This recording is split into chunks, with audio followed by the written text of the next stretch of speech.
mabuting bata, lagi maging masunod sa magulang, good health at saka makuha niyo pa yung best na gusto niyong mangyari sa buhay. Siyempre, palaging magdadasal, huwag makakalimot para po tayo palaging blessed. Happy birthday, Kambal, from Tita Buray.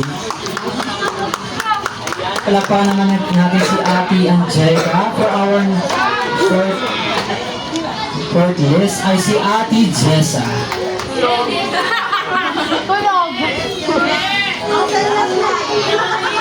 Ulang pala ito na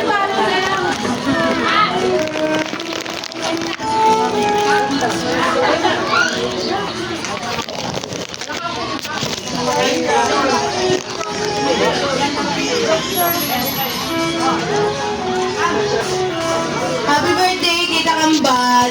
Magpakabait lang kayo palagi and stay pretty like picture eh.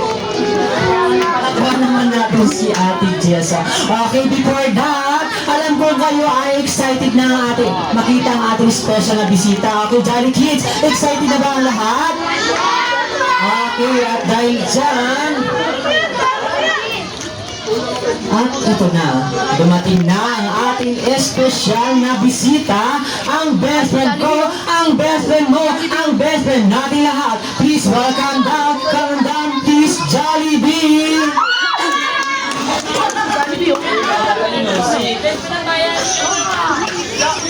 Wala pa tayong music, best friend, loading pa.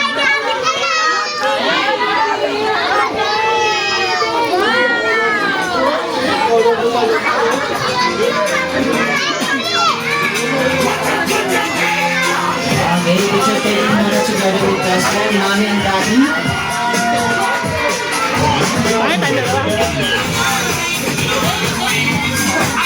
Isa, picture taking muna together with mommy and daddy.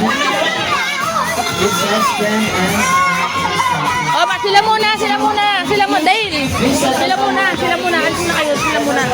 Upo. Oh, dali na, picture muna. Upo. Marky, mamaya na Marky. Okay, dali, upo muna tayo, upo.